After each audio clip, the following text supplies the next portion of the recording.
Play ball! Welcome to Ryan Waters Sports Drive. Hi, this is Scott Richmond of the Toronto Blue Jays. You're listening to Ryan Waters. Hey, this is Dante Marsh, your all-star cornerback from the BC Lions, and you're listening to Ryan Waters. This is Rob Johnson, UBC Okanagan Director of Athletics and Recreation, and you're listening to the Ryan Waters Sports Drive. Now, here's your host, Ryan Waters. It's week 8 of the National Football League, and joining us via the Sports Drive hotline, the football fantasy freak Luke is on the line. Luke, let's have a look at the first 7 weeks of the National Football League. As far as fantasy numbers go, is everything going as expected?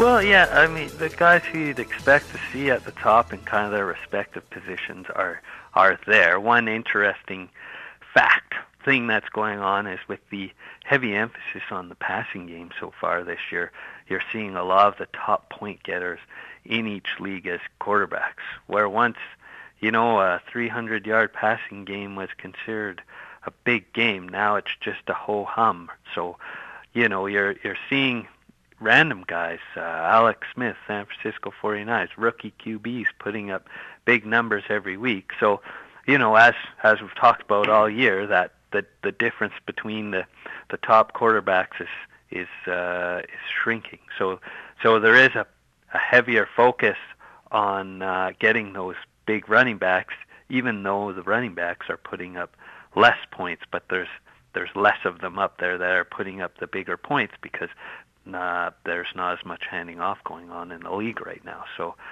definitely quarterbacks and wide receivers are making a lot of buzz and scoring a lot of points. Along the same lines as quarterbacks, did you see a lot of movement in fantasy pools when Carson Palmer finally signed with Oakland and went to Oakland with that huge contract? Well, you in my league, the guy who had the first, if you will, waiver wire pick of the week. So that's just after the last game ends, you can go in and tinker with your roster, and usually the worst team kind of gets the first pick of the scraps and who those that are free agents. So Carson Palmer was the first pick, and the guy that actually had that worst record, my brother, he got trade requests for people looking to get Carson Palmer because they think Palmer will come in and put up some good numbers. Obviously, he didn't. He looked very rusty, if you will, and the Raiders threw 6 picks in all, I think, in that game. So, yeah, I would be surprised in most leagues that are 10 or 12 team leagues if Carson Palmer didn't already get picked up. He's got the bye week this week, so he's got another week to prepare, and I think they come back and they play Denver in week 9. Denver's pretty weak on the pass defense, so Carson Palmer might put up some better numbers that make Raider fans a bit more comfortable. If you have an Indianapolis Colts, are you unloading? Yeah. Well, yes, I would tend to be getting rid of most of the Colt wide receivers, but at the beginning of the year, if you were smart, you would know that Peyton Manning wasn't in there, so you wouldn't be looking at picking up a Reggie Wayne as high as might have been ranked if, say, Peyton Manning was in.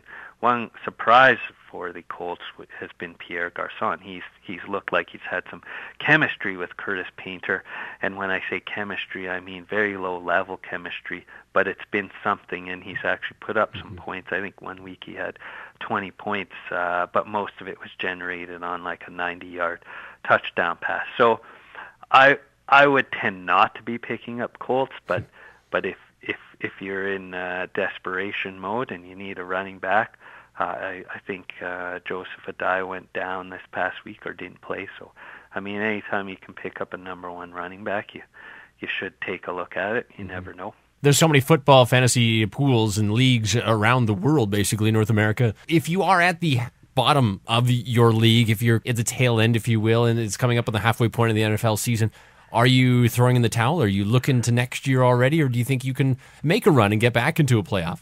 Depends upon your league format. In like, say, our league, there's 12 teams and the top 8 make the playoffs. So I think the last place guy right now, again, my brother, has 1 win, right? But in order to get to 8th place, I think that guy is 3-4. So my brother just basically has to make up 2 games. So that's not a big deal. If I were my brother, I'd be doing some moving and shaking and looking to see how he could get up into 8th spot. If you're in like a keeper league where you keep a certain number of players each year and you're out of it, then you know what, you might look to make some moves to shore up your roster for next year. But I would tend to say once you kind of hit week 10, that's when you know you're really out of it. So I'd probably wait a couple more weeks to say you're completely out of it. Once you get in the playoffs, you know what they say, it's a brand new season. Everyone's 0-0, right? All right, he is the Sports Drive's fantasy football freak. Luke, thanks for joining us, and enjoy Week 8. All right, you too, Ryan. Your local sports authority is the Ryan Waters Sports Drive.